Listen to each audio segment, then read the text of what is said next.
Hello, everyone. I hope you have a really wonderful morning or evening, and ready to really hear a nice talk. So before we begin, I think I would like to ask you whether you can hear me. So there is a either question or chat box where you can use and type whether you can hear us or not.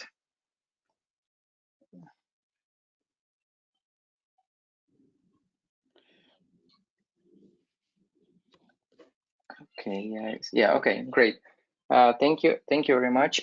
So before we start our webinar, I would like to just to remind you a few things about the webinars that we host. First of all, you are muted at all the time, and if you have any questions to our today's presenter, please type them in the questions box, so I can read them, and John will eventually answer to them after the presentation.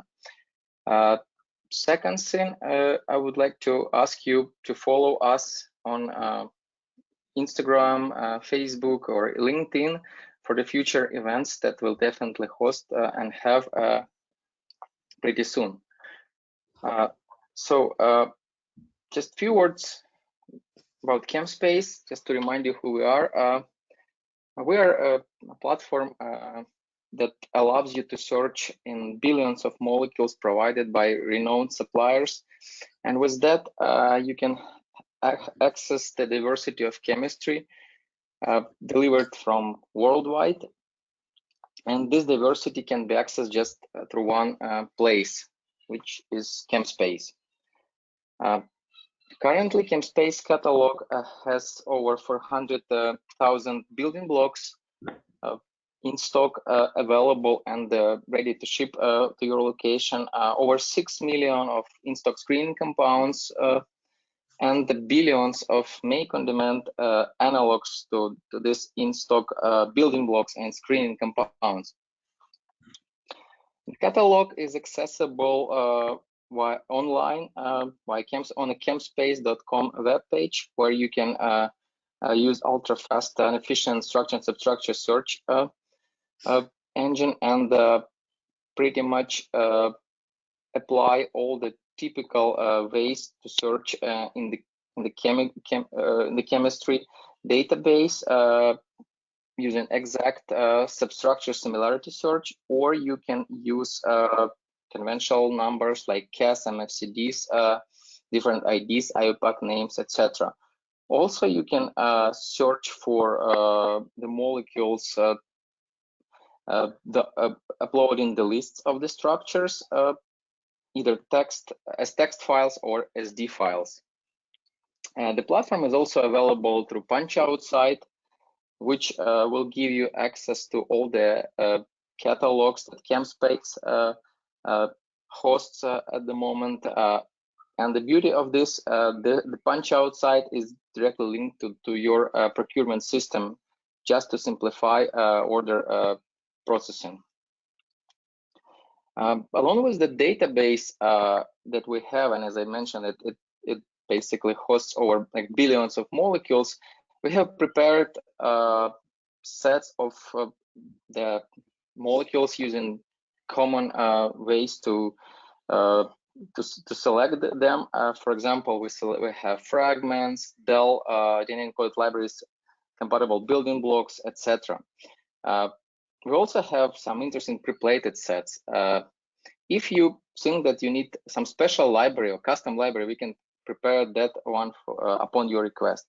And we've done all this obviously to make our compounds available and more applicable to your projects. And today, I actually would like to introduce to you our good friend and person who really likes to work with large databases, Dr. John Irwin. Is an associate professor at UCSF. Yeah, few words about him. He's graduated from ETH Zurich back in 1991. He was a professor at University of Toronto, and now he's a associate professor, adjunct associate professor at UCSF. And obviously you know this person for creating really great database, zinc database of the molecules that you can easily screen in silico. Yeah, and with that, I think I would like to handle the basically the word and allowing him to speak and describe the ways large databases can be screened virtually. John? Good, thank you, Yurii. Change presenter, John Irwin. Okay, you've been made the presenter. Okay, good. Show my screen. So let's make sure everyone can hear me. Let me start my webcam. Let's see, webcam. There. So now you should be able to see me, and you should be able to see my presentation with the acknowledgments. Yurii, can you just confirm that that's Yes. true? Great. Yeah, we can see you and the slides. Super. So thank you, Yurii, for a very nice introduction. And hello to everyone. I see some old friends in the chat room. I won't call too many of you out in person, but Abram, Rachel, Carlos, Carrie, great to see you guys. So let me start by just thanking some of the people who are behind the work I'm going to show today. I'm representing a large group of people. So these are people from Brian Shoichet's lab at UCSF on the left-hand side. And on the right, the computer science team that works most closely with me. Of course, we all work together. And I want to also thank the software vendors that one way or another make it easier for us to do what we do. So OpenEye, Mol Inspiration, Chemaxon, NextMove, Molecular Networks, and Schrödinger. And also thank the NIH and DARPA for their support of our work. Just want to say that I'm going to thank other people on individual slides to which they've contributed. So my talk today is really about large-scale docking and receptor deorphanization. Receptor deorphanization is just a fancy way of saying finding a very specific compound for a specific receptor that in order to manipulate it in vivo. That's really what we're after, is understanding biology. And so I'll introduce docking and the libraries that go with them and the fact that they've been growing. Then we'll look at what you can expect from a large-scale docking screen. This is published work. And then we'll look at two deorphanization stories. The first one with the melatonin receptors, and the second one with the sigma-2 receptor. And so I hope I'm going to sort of illustrate what you can do with docking to help you understand the biology of these very interesting and important systems. So I think that a lot of you already know this, but I'm going to say it anyway. Large-scale docking in general really relies on three things. You need the structure of the protein. We like crystal structures, but we use cryo-EM, homology models, whatever we can get our hands on sometimes, depending on the urgency. And it needs a library, and this has really been the focus of my career really for quite a long time now, is all the compounds that we can buy. And it's the reason I'm here at a Chemspace meeting to tell you about libraries. And then in the computer, we dock the molecules, sampling typically about 1 million individual configurations, very, very fast. We spend a lot of time thinking about how to do it fast.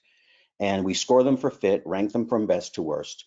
And you can think of lots of reasons why this shouldn't work, but we have made it work in many systems. And I've just cited a few papers from the last decade here, which you can go and read about.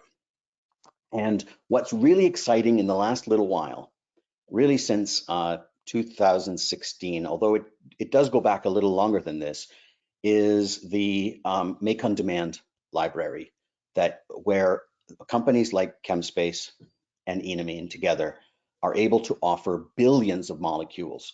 And the way they do that, and these molecules are highly diverse, and the way they do that is through these weird-ass building blocks. They purposefully go and make small, weird-looking molecules. And then they have these reactions that work like a charm. And so they can on demand know that they're going to be able to make the compounds. So large numbers of building blocks, large numbers of reaction schemes. And this has really changed all of our lives. And we all live in enamine and Chemspace's world now. And this has been going on for a long time. And docking, back in the early days, we were looking at 55,000 molecules. And largely the computers have kept up with the growth of the databases, but there's been this huge bump again that occurred when we started really believing in the make on demand compounds. And so now instead of screening 3.5 million, which is what we did when we were screening in stock, we screen 500 million or 1 billion today, or 2 billion or 3 billion, and we'll get to that later. And correspondingly, you need computer power that goes with it. So let's look at our first story. And this is against the dopamine D4 structure. This work is published, and the structure comes from the lab of Brian Roth at UNC Chapel Hill, our collaborator. And we did what we always do, which is to dock molecules into the binding site, a equal number of energy evaluations, around 1 molecule per second. So we're able to do it in less than 2 days on our cluster of 1,000 cores.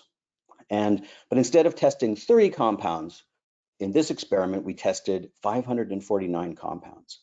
We didn't want to find anything that was trivially related to dopaminergic ligands that were already known, so we excluded all of those from our screen. And when we screened the 138 and ranked them from top to bottom, some very interesting molecules emerged. And this one here was the highest affinity compound, 180 picomolar, G protein biased, 18-fold biased for the G protein signaling pathway. And it's densely functionalized, it's compact, it's stereogenic, it's got 1, 2, 3 stereocenters. Really interesting molecule, highly selective against the 2 nearest isoforms, which is terrific because that's what you usually worry about. And here's another example of a molecule, completely different, also high affinity, also highly selective. So, and we got, I think, 81 starting points, chemical starting points from MedChem out of this project. And so then each one of those can be pursued independently for functional studies, whatever you want, bioavailability, and so on. So we were convinced, we thought this is great. Large scale docking is a terrific approach.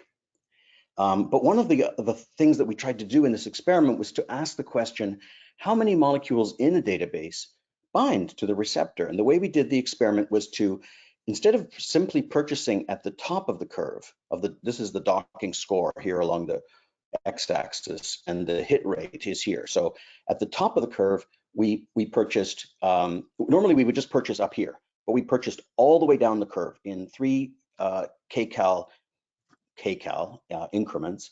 We purchased 40 compounds, of which 36 were delivered by enamine Chemspace.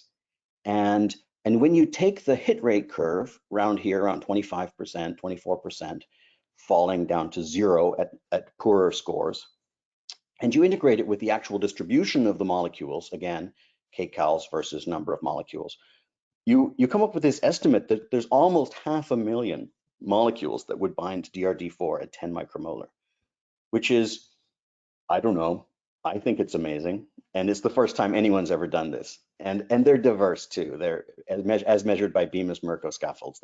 There's tons of things. It's not just methyl ethyl propyl derivatives. So we were very encouraged by this, but we did wonder whether this is just a one-off or whether it's a general phenomenon. But more about that later. So I wanted, having shown you what you can expect from a large-scale docking screen, I want to switch into our first deorphanization project. And before I do that, I'll just pause and ask Yurii if there's been any questions that I need to attend to right away. John, I think we'll answer all the questions at the end of the webinar. So yeah, so far we don't have anything. Yeah. Perfect. So okay, so here's the question about melatonin GPCR. There's 2 melatonin receptors, MT1 and MT2, and they're incredibly similar. I think they differ by 1 residue in the binding site out of 18 or something like that. They're incredibly similar. And the question is why are there 2? What are they doing? What are they, what is their biological role? And so this structure, again, was done in the lab of Brian Roth, melatonin GPCR. Both melatonin 1 and melatonin 2 structures were available. And so at that time, there were 170 million compounds in our database. So this comes after the D4 story. Large numbers of configurations, 2 days on the cluster to screen the library, okay? And Reed Stein is the docking leader of this project, and then Hai-Jin at Brian Roth's lab and John McCorvey, and this is Brian Roth, did the experimental testing. And so we asked Chemspace enamine to make us 38 compounds, and out of those, of course, they shouldn't look like melatonin. We don't want to rediscover something that's already known. And from this screen, 15 hits emerged, ranging from 6 micromolar to 250 picomolar, again, screening 170 million compounds. And they behaved well in the assays. They weren't artifacts. And so emerging were a range of compounds, some of which were melatonin 1 selective, some of which were melatonin 2 selective. This is melatonin shown here, and some of which were non-selective. So maybe, certainly less than 10x. And most of them were agonists, but the ones that are colored here were inverse agonists. So they did the opposite of what melatonin does on the melatonin receptor, the opposite in cell downstream measurements. Okay, so this is Margarita Dubocovich from SUNY Buffalo. She spent her career working on melatonin physiology in mouse and human. And so emerging from the screen, so looking back here, there was this one compound here that had this methoxy group here. And now if you look here, now it's got a chloro and a bromo, but otherwise it's very, very similar to one of the compounds that emerged from the screen. So a little bit of optimization led to this compound and another one that behaved like inverse agonists, okay? So in a radioligand displacement assay, it did the opposite of melatonin. And so that's fine. And when you give it to mice so it's called a eastbound jet lag model. So basically you turn off the lights 6 hours early to simulate flying from New York to Paris, something like that. And you look at what melatonin does. Melatonin allows for acclimation more easily to the new time. And this compound, as well as other inverse agonists, do the opposite. They make it more difficult to accommodate to the new time. So far, so good. In vivo behavior mirrors the assay, the radioligand displacement assay. But if you do a different assay, which is this is the mouse in constant darkness, and you just let the mouse run on the wheel, and you measure when the mouse runs on the wheel. So what's its internal clock like? Then what you find is that this compound actually, instead of behaving the opposite to melatonin, it does the same thing as melatonin. So that is to say, it advances the phase of sleep, and so it allows for acclimatization to the new time zone. Okay, so that's very surprising because I told you before that in the jet lag model where you turn the light off 6 hours early, it does the opposite. And now in complete darkness, it does the same thing. Very surprising. And when you knock out the mouse, you see that the effect must be mediated by melatonin 1, because when you knock it out, you can abolish the effect of this compound. It's entirely mediated by melatonin 2. Mediated by melatonin 1. Okay, so this is very interesting because other inverse agonists don't do this. So it's because it's an MT1 selective. So this is the argument that deorphanizing the melatonin receptor with a specific compound gives you insights into biology that you were lacking before because you simply lacked the tool compound. And so this is an example of receptor deorphanization. Okay, my second story about receptor deorphanization is about the sigma-2 receptor. This is very interesting. Sigma used to be classified as an opioid receptor originally. Then they realized it wasn't an opioid receptor. In fact, it wasn't really properly characterized until 2016 by Asaf Alon. And there are currently drugs in clinical trials that hit sigma-2. Many compounds that hit sigma, though, receptor famously hit many other receptors. And there's sigma ligands that are being studied for pain. So it's an important target about which not nearly enough is known. And in particular, there are no sigma-2 specific compounds. So we needed to deorphanize it. So when the structure came out from Andy Cruz's lab, this is Asaf, this is Andrew Cruz. And when the structure became available, the JK in the lab started to work on docking. So here are some compounds that are sigma-2 but non-selective. And here are some sigma-1 selective ligands, but we don't have any sigma-2 selective compounds. Okay, so there's the structure of sigma-2. There's the structure of sigma-1. It's amazing that they were confused, but this is what you get from pharmacology when you let ligands tell you what proteins are. You think that these two should be called by the same name, right? But they're completely different proteins. Okay, so this is JK's work. This is the structure embedded in a membrane. And so the structure from Andy Cruz came to us in August 7th. And the first thing JK did was collect up all the sigma ligands and not sigma-2 specific, just sigma ligands. And then he built a docking model that recapitulated historical data. So he built, this is an enrichment curve with a number of percentage of ligands found versus percentage of decoys found. This is random behavior. So this is much better than random behavior. And so this gave us some confidence that the model was able to recapitulate and rediscover sigma ligands, if not sigma-2 ligands. Then JK carried out a large-scale docking calculation of 103 million cations from zinc.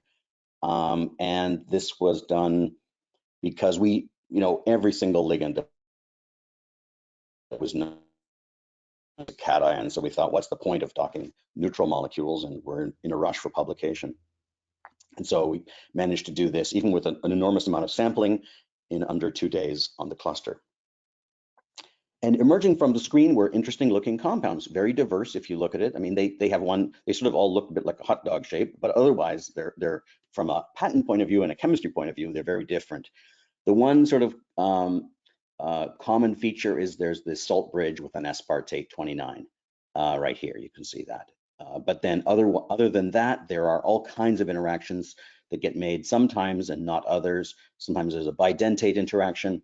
So a very diverse set of compounds. So JK ordered 86 and received 79 of them, so 93% delivery success rate, which is representative of the kinds of terrific success rate we get when we order through Chemspace and Enamine.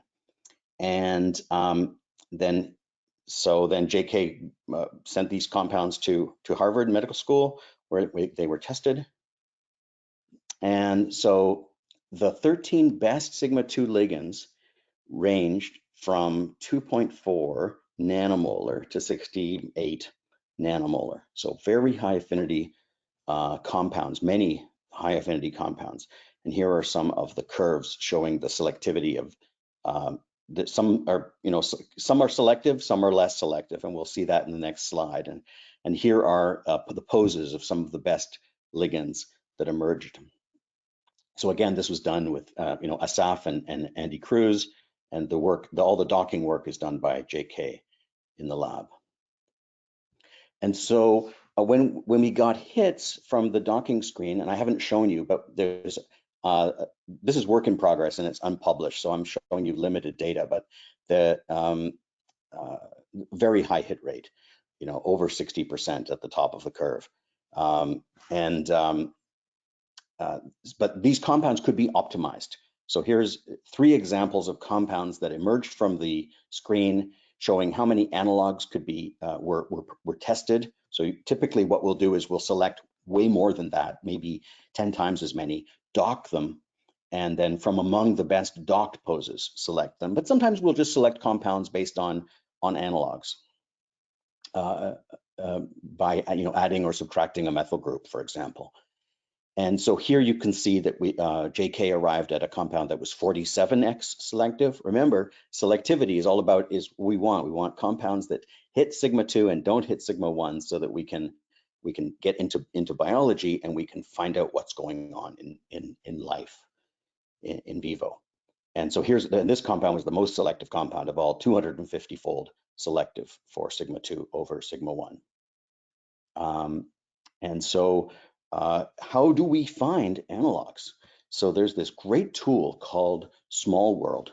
This is from Next Move Software, Roger Sale, and I'm showing you a screenshot from one of the two interfaces that we run publicly. So there's a Small World and the Small World Private. So just like in enamine, where real enamine Chemspace, where real database is completely public, you can just download it. And real space, you need to request it, and they want to keep it off the internet. And similarly, we have the same separation. So there's a public version and a private version, and we're happy to share the password to use the private version. And so if you put this molecule into Small World, I haven't got a video of this, but it's so fast, it's milliseconds. So you find analogs in milliseconds, and there's the ability to control, how many carbons am I willing to add, terminal atoms, or how many, changes to bonds am I allowed to add, or atomic substitutions. And it's just an unbelievably fast search. It takes considerable resources to run, fair enough, but it scales beautifully. We've done it at 166 billion, and it also screens in seconds. And it's almost linear. It's not even linear. It's almost constant, the length of time it takes to search. So we're really excited about that, and we've built it into Zinc, and we're building it into all of our tools. And it's publicly, at least some of it is completely free to use. Most of it is completely free to use through our website. So one of the nice things, it's actually not very common that we get the chance to get crystallographic conformation in membrane-bound proteins. One of the reasons that the lab works in MC beta lactamase is because it's quite easy to crystallize. And so there's, I think, more than 100 crystal structures published from our lab. In MC beta lactamase, it's a soluble protein, but in membrane proteins, it's pretty rare. But Andy Cruz and SF together have made 2 crystal structures already of predictions emerging from this screen.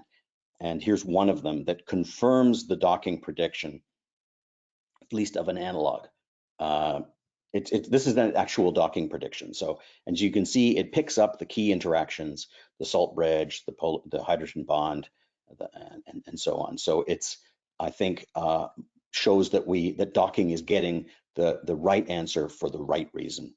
And so the prediction was made by JK, and the testing, the crystallography was done at Harvard Medical School.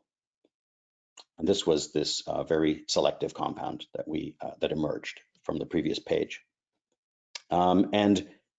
Here's another docking prediction that's confirmed by crystallographic experiment. Now JK didn't predict that there would be a water molecule here. That emerged only in the crystal structure.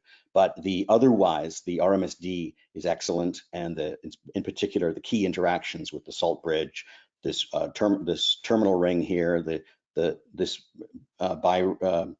two-ring system down here, we're all essentially right on. So again, confirmation that docking is not just guessing, it's doing something biophysically sensible. And so now I want to tease you and say, remember I told you that in D4 that we did this curve and we integrated the curve. Again, this is the work of JK and Trent Balius in the lab and many others. They're all on the 2019 Nature paper. And I said that it had only been done once, and JK has done it again. So this is the hit rate curve for sigma 2. And do you remember before with D4, it was around 25%, and it sort of fell off and it went to 0. And this time, and again, I'm not going to tell you everything about this, but what we've managed to do is to get something that's a little bit more linear response, which is what we were looking for. That is to say, higher docking score means higher hit rate, medium docking score is medium hit rate, and low docking score is low hit rate. So there's some sort of quantitative relationship between the probability of binding and the dock score. The one exception, and if you remember back to the D4 curve, we also had this little dip in the highest bin. So there's something funny going on in the highest bin, just like in D4. And so that's an area of current research. But the fact that the curve is more sloping and looks a bit less like an IC50 curve was actually something that we really wanted to see, and we have seen it. So more about this soon. But now that it's been done twice. Just to summarize what I've been telling you, docking, we assert, is a pragmatic way to discover new chemotypes. And I've shown you really the D4 story, the melatonin story, and the sigma-2 story. So 3 different stories, all of which led to new chemotypes. And when you get them, we can't always tell. In fact, in general, we're not very good at telling which one is going to be the agonist, the antagonist, the inverse agonist. But what we do is we cast a wide net, we get a lot of hits, and then from among those, we can investigate which ones are most selective. I remember I told you that melatonin 1 and melatonin 2, for example, are incredibly similar. And so when we docked, we got both. We got some melatonin 2 selective and some melatonin 1 selective. So it's very, very subtle. And then we can optimize these emerging hits for selectivity and for in vivo properties, as we did for, as Reed and team did for the melatonin compounds before putting them into a mouse. Extensive analog by catalog, so the sort of the small world driven analoging on the 3 hits from sigma-2 was able to improve selectivity to over 250-fold, which is exactly what we wanted. We wanted selective compounds. And in melatonin, similarly, there was analoging, and in D4 we've done analoging, although we didn't really need to so much because we had 180 picomolar right straight out of docking. But nevertheless, analog by catalog is a pragmatic way to find low-cost compounds, which you can then test for changes in affinity, changes in selectivity, and changes in bioavailability properties, permeability, metabolic stability. And our idea is to just cast a wide net and then let the experiments tell us which one is best to go forward. The analog bound crystal structures were a rare opportunity to test a docking prediction in this complex, membrane bound protein system. The new structure revealed a previously unknown water molecule interacting, which we will use in future screens, where we will consider.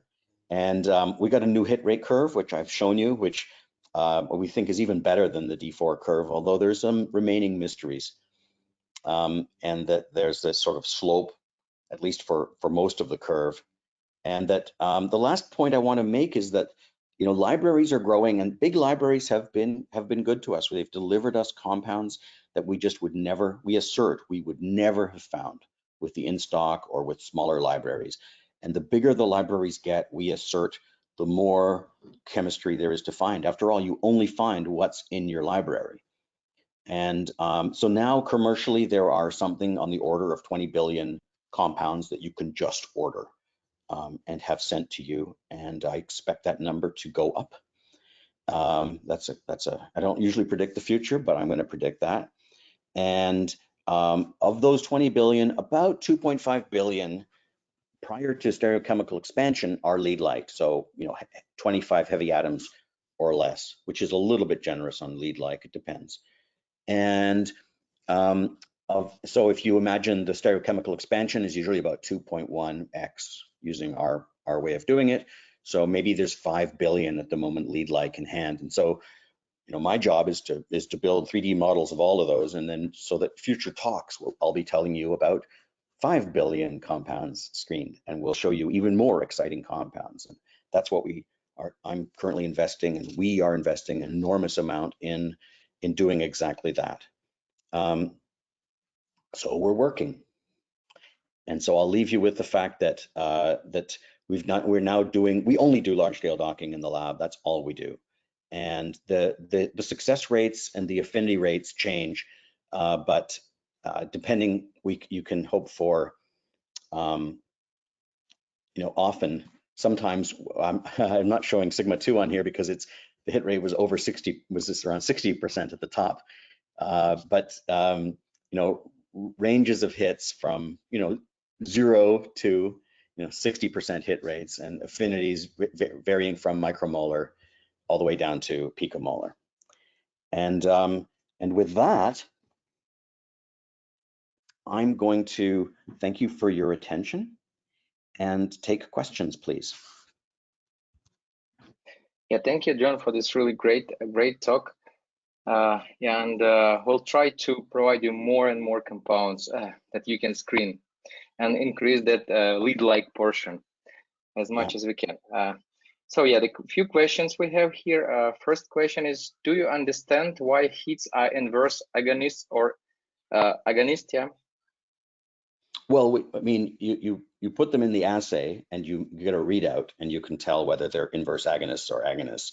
But to be fair, Brian Roth, who does this all the time, has theories about, for individual proteins, he has theories about which residues are important. So if the molecule is contacting this residue, it's going to be an inverse agonist, versus if it's not, it's going to be an agonist, for example. So there are people who spend their lives thinking about this, and I'm just going to say that from the docking perspective, I think it's better to think of docking as a filtering technique for narrowing down to a relatively small number of compounds to test experimentally. And we don't pretend that we can predict whether compounds are agonists or antagonists. Sometimes it's incredibly subtle. A single methyl group can change from an agonist to an antagonist, for example. Thank you. Do you do optimization of the docked poses and minimization or simulation? Also, do you expect similar results with varying receptor configurations? So maybe there are two questions probably. Can you give me one question at a time, Yurii? Yes, sorry. Yeah. Do you do optimization of the docked poses? We do. So we do in the lab free energy perturbation calculations, which involves movement of ligand poses. Absolutely, we do that. As part of the docking screens that I was just describing to you, where we screen hundreds of millions of compounds and select compounds for purchase, we're not at that stage. We're not doing anything other than rigid body steepest descent minimization. But in the context of FEP, for predicting new compounds in a series, yes, we do all the MD and all the FEP in order to predict which compounds in a series will be the highest affinity. And that's a research project in the lab. It seems to work some of the time, doesn't seem to work other times. Thank you. Do you expect similar results with varying receptor configurations? I just didn't get the word. Do I accept? Similar results. With different receptor configurations. With varying receptor configurations, yeah. I just want to make sure I understand the question. Varying? Yes, varying. Yeah, it's varying. Varying, yeah. Yeah, sorry. So here, let me tell you what a story I can tell you right now with the D3 dopamine D3 receptor, which I think is 2011 Nature Chemical Biology. There was the structure, the homology model was built before the crystal structure was available, and so there are two screens which are notionally independent, both of which achieved a hit rate between 20 and 23%.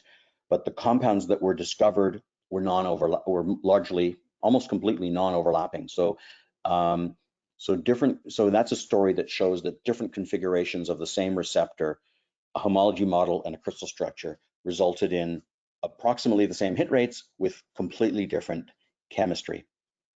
So the answer is, if the receptor varies, the ligands are going to vary too. Probably. I mean, let me give you another example. In AMP-C beta lactamase, which we work a lot on, you can use different crystal structures of AMP beta lactamase, which have subtle differences in the overall geometry of the protein.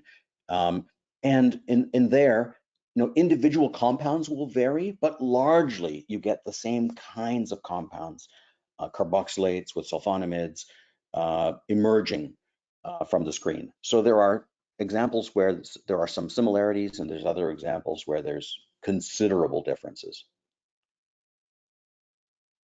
Thank you. Docking can overestimate the predicted binding affinity of molecules with high molecular weight. How do you get around this issue? So typically we dock in the range of 250. So historically we've been docking 250 to 350 grams per mole that we call CDE in the zinc 15 nomenclature. And those we dock separately from the FG, the 350 to 400. And so the bigger molecules get scored and will get scored and ranked separately in a bin. And then the 250 to 350 will get ranked separately. And that gives the smaller molecules a chance to come at the top. So that's one approach that we've used. Another one, you can do it, and you can go more extreme than that. So you could imagine docking all the 17 heavy atoms, 18, 19, 20 separately, and then in each run you could look at the top. You could review the top 100 and prioritize for purchase, and then eliminate similar molecules. We haven't gone to that extreme yet, but that's one way you could imagine it.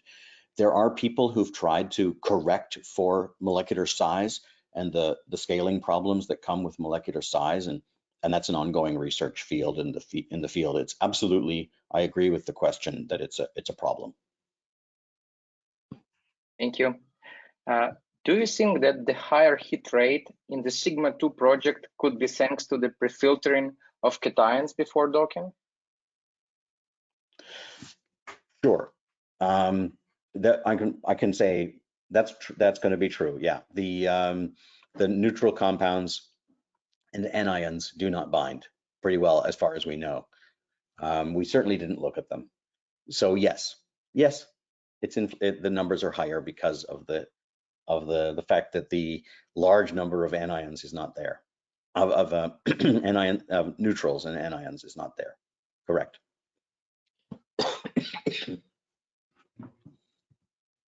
Thank you. Sorry. It's still 60%.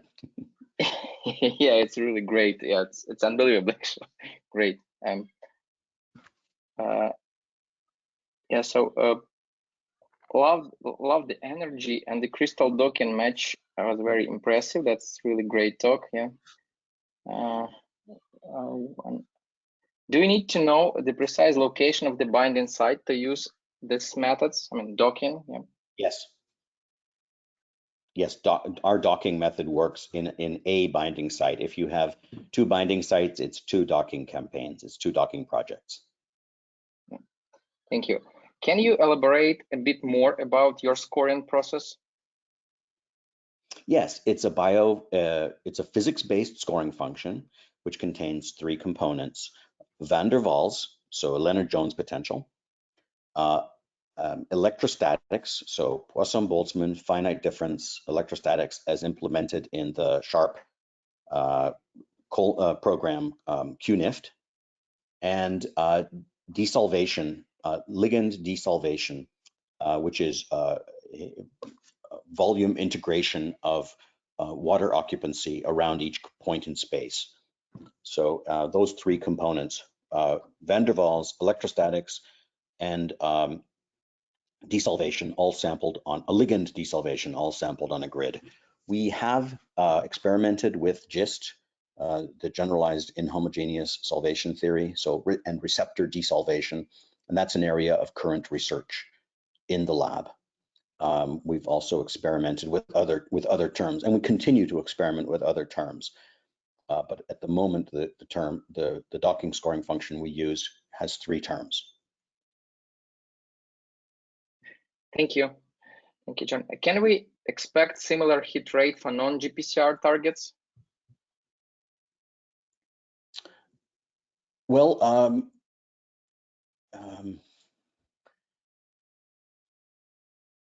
we spend a lot of time on GPCRs these days. So AMP-C is an example.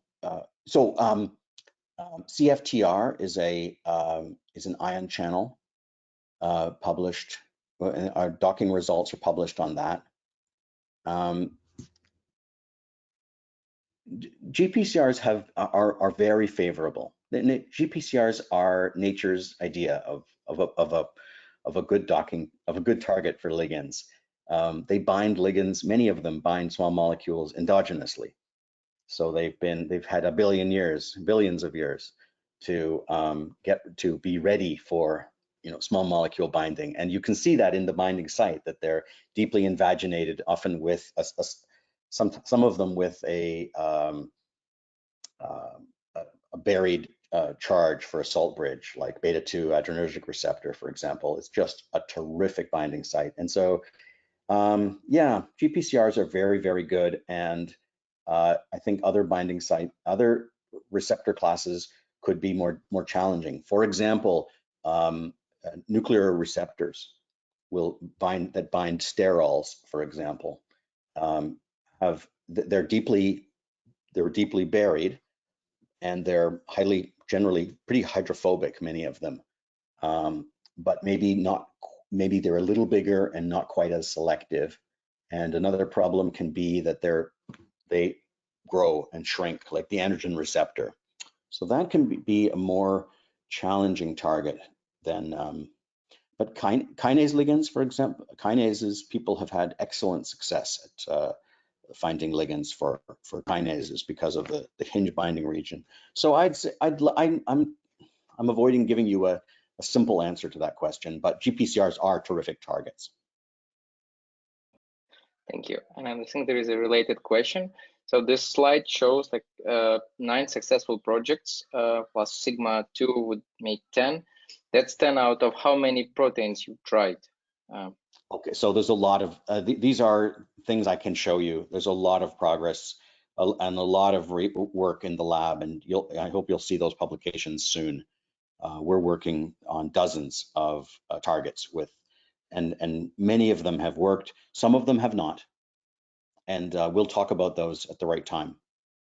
But generally our reaction is if we strike out on a docking run is to ask why. What do we learn?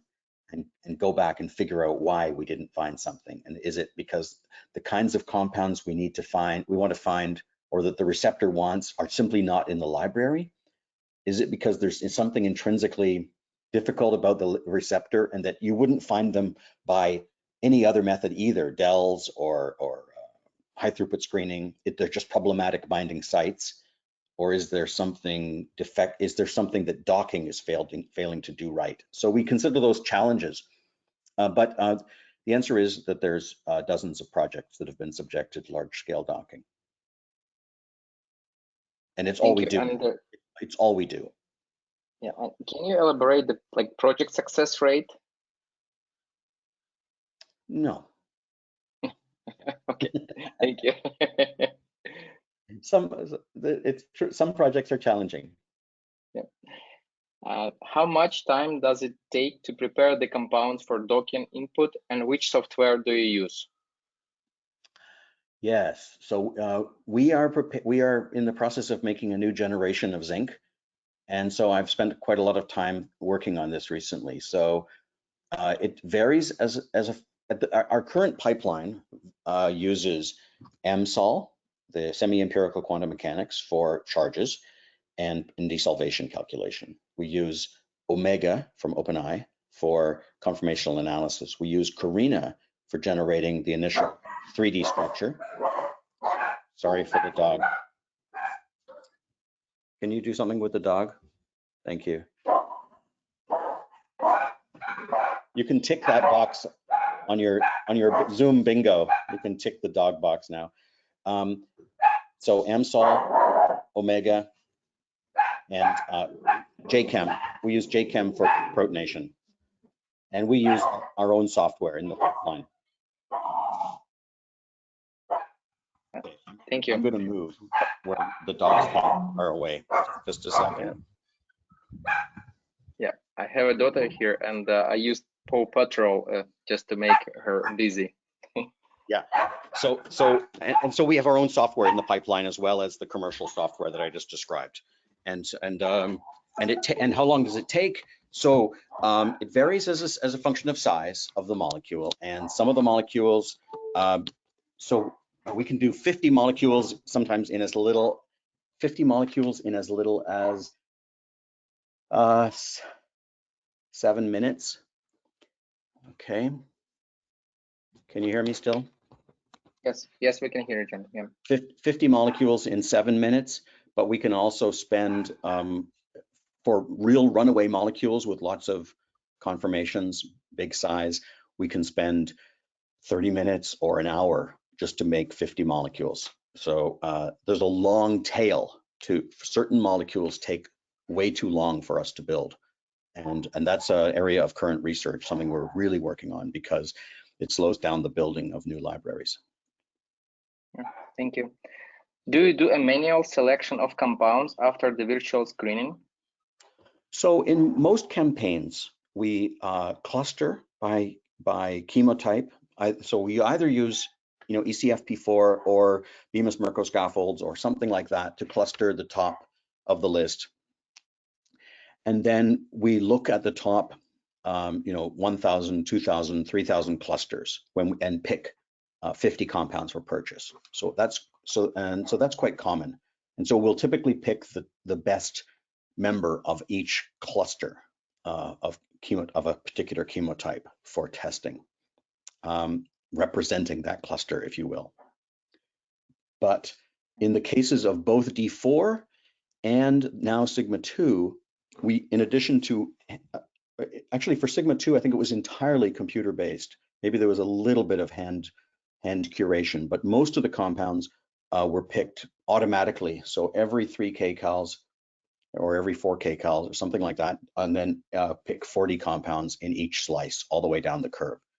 And that way we were able to integrate the area under the curve.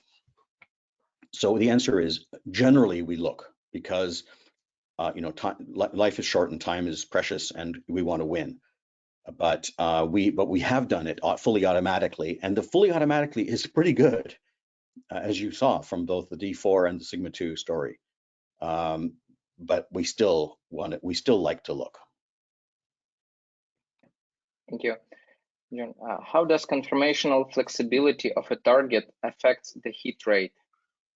It can affect it enormously. I mentioned androgen receptor earlier. So androgen receptor famously has this pocket that shrinks and grows quite substantially, the sterile binding pocket. And if you pick a conformation that's too small, you won't find many of the known sterols that bind there, or many of the compounds that bind there, because they need the accommodative larger form. And if you pick the larger form, the smaller molecules won't bind well. So receptor flexibility is a super important consideration. That said, it's expensive to dock to multiple conformations, and you have the decoy problem, because imagine you dock to both a small conformation, let's call it the small and the big conformation of the binding site. Now, the small binders will bind well to the small molecule, to the small conformation, and the big binders will bind well to the big conformation. But big decoys will also bind well to the big pocket, and small decoys, that is to say non-binders, will bind well to the small pocket.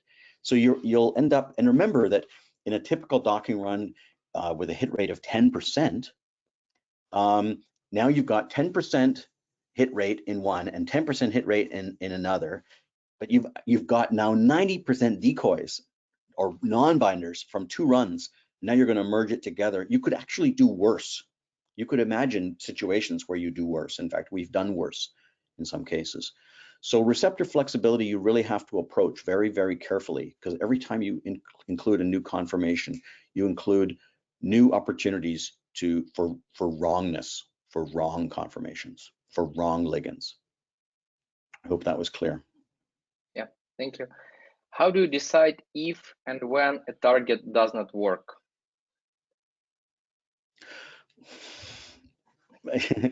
I think there should be some philosophical aphorism about this. I mean,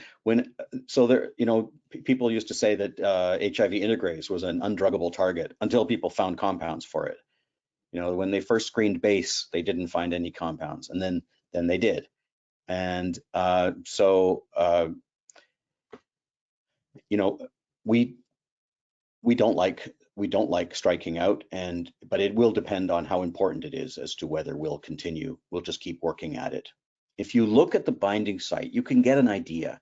You need to be able to bury about 15, you see, every rule is different. Look at melatonin. Look how small melatonin is, right? And it binds with high affinity. So you do need to be very careful about making general rules about when to give up. We've worked very hard on some projects and made them work after they had earlier failed. So when do we give up?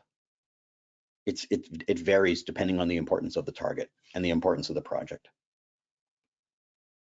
Thank you. I think there's one more question related to the selection of the compounds. How do you define the best compound from the cluster you want to purchase? Oh, it's the top scoring one usually, unless we can't purchase, for some reason we can't purchase the top scoring, in which case we'll go for the second best scoring. Thank you. Did you compare the speed of the screening protocol with others like Schrödinger or any other docking software? We always think that if we use someone else's program and we don't, and it's unfavorable to our program, people will not think anything of it because they say, well, you just don't know how to use our program. So we tend to rely on published figures. And so there are, or third-party reports of speed. We think that our program is pretty fast, around 1 second per molecule. And we believe that other programs are not, most other programs are not as fast, but we also heard stories about other people screening at around the same speed. For example, I think Fred, the OpenEye program is comparable in speed, a completely different mechanism, completely different algorithm, but I think it's quite similar. Thank you. I think we don't have any other questions. Please feel free to reach out to John or to myself if you have any questions. With that, I would like to close the webinar and thank you again. Thank you, John, for presenting. Really great talk. Thank you, everyone, for attending. And please remember that the recording of this webinar will be available soon on YouTube. Thank you very much. Have a good one. Thank you. Bye. Bye-bye.